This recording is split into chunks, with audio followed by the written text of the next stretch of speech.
Hello boys,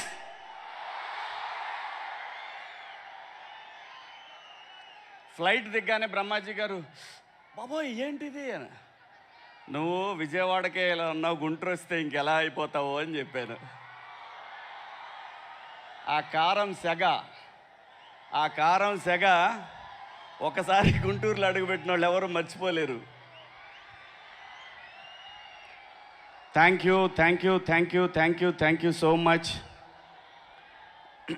Lenin సినిమాని ఇంత పెద్ద హిట్ చేసినందుకు తెలుగు ప్రేక్షకులందరికీ హృదయపూర్వక ధన్యవాదాలు. ఈ కార్యక్రమానికి విచ్చేస్తున్న రాష్ట్ర మంత్రివర్యులు దుర్గేష్ గారికి, అలాగే అనగాని సత్యప్రసాద్ గారికి స్వాగతం. అలాగే మా తేజస్విని, వెల్కమ్ అమ్మా. మొట్టమొదటిసారి అఖిల్ బాబు మీరు మా జిల్లాకు వచ్చారు విత్ ఫ్యామిలీ. మీ ఇద్దరికి కూడా మా జిల్లా తరఫున మీకు స్వాగతం. అక్కినేని ఫ్యామిలీకి ఎప్పుడు కూడా ఈ జిల్లా బ్రహ్మరథం పట్టింది. ఏ సినిమా అయినా సరే, అది ఒకవేళ అటు ఇటు అయిన సినిమాకు కూడా ఈ జిల్లా అక్కినేని ఫ్యామిలీ వెనకాల నిలబడింది. మీకు హృదయపూర్వక స్వాగతం అండి. లెనిన్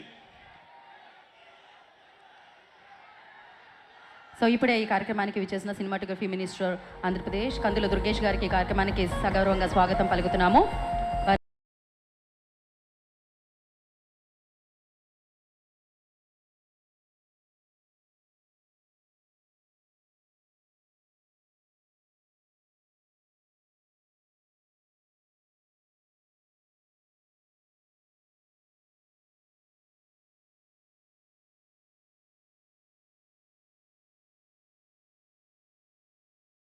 వారి సమయాన్ని కేటాయించి సినిమాటోగ్రఫీ మినిస్టర్ సో కందుల దుర్గేష్ గారు ఇవాళ ఈ కార్యక్రమానికి రావడం జరిగింది. వారికి ఈ కార్యక్రమానికి సుస్వాగతం పలుకుతున్నాము. ఆయన శివాజీ గారిని కంటిన్యూ చేయవలసిందిగా కోరుకుంటున్నాం.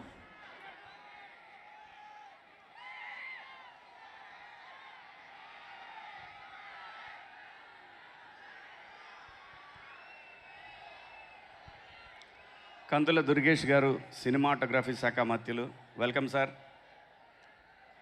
మీకు విజ్ఞప్తి కూడా ఉందండి, లాస్ట్లో చెప్తాను. మీకు రిక్విజేషన్ అది 100%. లెనిన్ సినిమా మా అందరికి కూడా, ముఖ్యంగా నా లైఫ్లో కూడా చాలా ఇంపార్టెంట్ సినిమా ఇది. ఈ సినిమాలో అందరి గురించి మాట్లాడుకున్నాం, ఆర్టిస్టుల గురించి, టెక్నీషియన్స్ గురించి మాట్లాడుకున్నాం. ఈ సినిమా ఇంత పెద్ద విజయవంతం అవ్వడానికి ముఖ్యమైన రీజన్ ఈ సినిమా దర్శకుడు నందకిషోర్ గారు అలియాస్ మురళీకిషోర్ అబ్బూరు. నేను సినిమా పరిశ్రమకు వచ్చి 30 years పైన అయిందండి. మధ్యలో 13 సంవత్సరాలు మా ఆంధ్రప్రదేశ్ అమరావతి వీటన్నిటితోటి ఒక 13 సంవత్సరాలు గడిపేశాను. 13 సంవత్సరాల తర్వాత మళ్ళీ పరిశ్రమకు వస్తే ఘనమైన స్వాగతం ఇచ్చిన మీ గుండెల్లో పెట్టుకున్న మీ అందరికీ కూడా పేరు పేరున హృదయపూర్వక ధన్యవాదాలు. సినిమా ఏం మారలేదండి, ఎప్పటికీ మారదు కూడా. Indian cinema all about is emotion, glamour.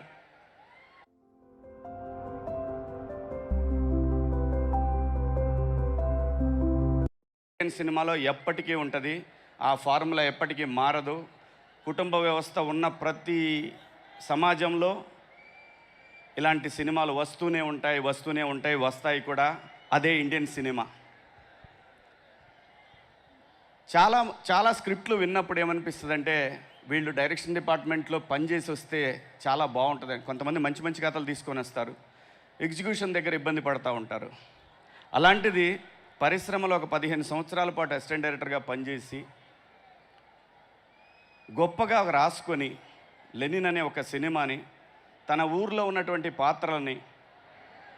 ఇన్ని పాత్రలని ఒక మాస్ హీరో సినిమాలాగా మార్చడం అనేది అది అనుభవంతో మాత్రమే వస్తుందని నేను తెలుసుకున్న సత్యం. ఈరోజు మీరందరూ ప్రూవ్ చేసిన సత్యం ఈ సినిమా. చాలా సినిమాలకి ఫైట్స్ వర్కౌట్ అవుతాయి అంటారు, లేదంటే పాటలు వర్కౌట్ అవుతాయంటారు. ఈ లెనిన్ సినిమాకి మాత్రం వర్కౌట్ అయింది ఖచ్చితంగా 200% కథ మాత్రమే. కథ రాసుకున్న, కథ నడిపిన విధానాన్ని. నేను సినిమా ఇండస్ట్రీకి వెళ్ళినప్పుడు అసిస్టెంట్ డైరెక్టర్గా పనిచేశాను, ఎడిటింగ్ డిపార్ట్మెంట్లో పనిచేశాను, ఆల్మోస్ట్ అన్ని డిపార్ట్మెంట్లో పనిచేశాను నేను. నాకు అర్థమైంది ఏంటంటే, ఎవరైతే రాజమౌళి గారి దగ్గర నుంచి ఈరోజు సక్సెస్ అయిన ఈ సినిమా లెనిన్ సినిమా వరకు ఈ డైరెక్టర్లు అందరూ కూడా ఫాలో అయింది ఫ్యామిలీ, సెంటిమెంట్, డ్రామా, మంచి పాటలు, మంచి ఆర్టిస్టులు, పెర్ఫార్మెన్స్లు.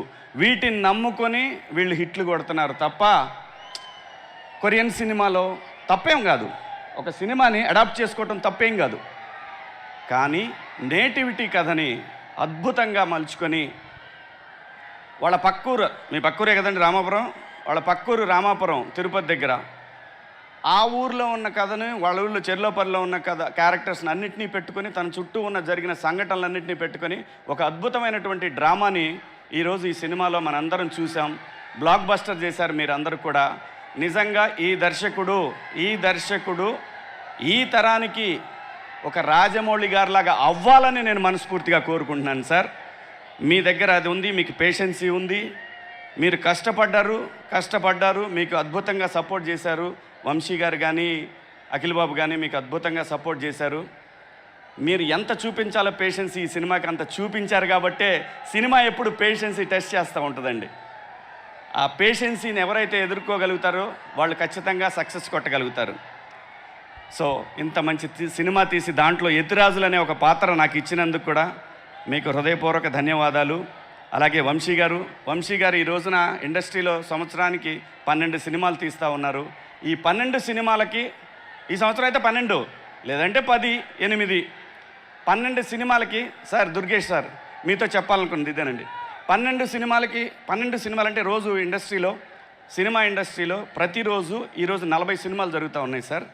40 సినిమాలకి, ప్రతి సినిమాకి ఆల్మోస్ట్ 4000 మంది టెక్నీషియన్లు కానీ, ఆర్టిస్టులు కానీ వీళ్ళందరూ పనిచేస్తూ ఉంటారు సార్. జూనియర్ ఆర్టిస్టులు ఇంకో 4000 మంది పనిచేస్తారు సార్. టోటల్గా ఒక్కరోజు ఒక ఇండస్ట్రీలో 10,000 మందికి ఇన్స్టెంట్గా జాబ్ దొరుకుతుంది సార్. ఇది గడిచిన 2 సంవత్సరాలుగా నేను ముఖ్యమంత్రి గారిని కోరుతూనే ఉన్నాను, ఉప ముఖ్యమంత్రి గారిని కోరుతూనే ఉన్నాను. ఈ ప్రాంతంలో కూడా సినిమా ఇండస్ట్రీ రావాలి. ఎందుకంటే మారుతున్న రాజకీయ సమీకరణాలు, ప్రాంతీయ వాదాల నేపథ్యంలో ఈ ప్రాంతంలో కూడా కళాకారులకు అవకాశం కావాలి అని అంటే ఖచ్చితంగా ఏదో ఒక చాలా కంపెనీలకు మీరు సైట్లు ఇస్తూ ఉన్నారు. ఒక చిన్నది, ఒక 20 ఎకరాల 30 ఎకరాల జాగా సినిమా పరిశ్రమ, ఇది సినిమా ఫిలిం నగర్, ఇలాంటిది ఏమన్నా ఇస్తే మాత్రం ఈరోజు ఇక్కడ ఇందాక ఈ పిల్లలు చూశాను, డ్యాన్స్ చేసిన పిల్లలందరూ కూడా వీళ్ళంతా లోకల్ టాలెంట్ సార్.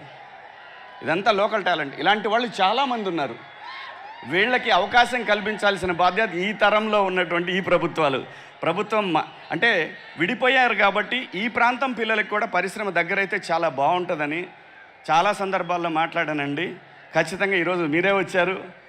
మీరు ఖచ్చితంగా ఇది ఇద్దరు ముఖ్యమంత్రి గారు, ఉప ముఖ్యమంత్రి గారికి ఇద్దరికి కూడా ఇది విన్నవించండి సార్. ఖచ్చితంగా ఈ ప్రాంతంలో కూడా పరిశ్రమ ఉండాలి. తెలుగు సినిమా అనేది చిన్నదిగా సార్, చాలా పెద్దదండి, చాలా పెద్దది. ఇంకొక రాష్ట్రం అయినా సరే, ఇంకో తెలుగు రాష్ట్రం అంటే అమెరికాలో కూడా ఉన్నారు మన వాళ్ళు. అంత పెద్ద పరిశ్రమ ఇది. సో ప్లీజ్ సార్, ఇక్కడ కూడా టాలెంట్ని ఎంకరేజ్ చేయాల్సిన బాధ్యత ఉంది. ఇది అలాగే అఖిల్ బాబు, నేను ఒక్క మాట చెప్పాలనుకున్నానండి మీకు. మీది ఇది 8వ సినిమా కదండి? 8 మనం యాక్ట్ చేశారు మీరు. అఖిల్ బాబుకి వచ్చిన నంబర్ 8, ఆయన date of birth 8, Narendra Modi గారిది 8, గంగూలీ గారిది 8 నెంబర్ చాలా పవర్ఫుల్ నెంబర్ అండి. 8 నెంబరు కష్టపెడుతుంది, చాలా కష్టపెడుతుంది. ఖచ్చితంగా వర్కౌట్ అవుద్ది, ఖచ్చితంగా చాలా పెద్ద లెవెల్లో వర్కౌట్ అవుద్దండి ఈ సినిమాలు. అలాగే మీ ఫస్ట్ సినిమాలో మీకు ఇంకొక సెంటిమెంటు నేను మొన్న ఈ మధ్య చూసి గమనించింది, కన్నయ్య, సింధులో కూడా ఇంకో కన్నయ్య ఉన్నాడు. సో నేను ఎప్పుడో 15 ఏళ్ల క్రితం ఎప్పుడో మా టీవీలో ఇంటర్వ్యూలో చూశాను. నాన్నగారు అమ్మగారు ఇద్దరికి మాట్లాడుకున్నది, మీ సిసింద్రి సినిమా గురించి మాట్లాడింది. ఈ సినిమా మీతో చేయాలని వచ్చినప్పుడు అమ్మగారు ఒప్పుకోలేదు. బ్లూ క్రాస్కి ఫౌండేషన్ కింద సంబంధం ఆ సినిమాలో చేయడానికి ఒప్పిస్తానని చెప్పి అమ్మగారు అనటం. నిజంగా భైరవుడు మీకు సపోర్ట్ ఉన్నాడు సార్. Keep rock. అరే నేను పోతా ఆగండి. అయ్యగారే నెంబర్ 1, డౌటే లేదు. అయ్యగారు నెంబర్ 1 వచ్చాడు. ఆడే నెంబర్ 1 అతడు వచ్చాడు. ఇక్కడ ఉన్నాడు అతను.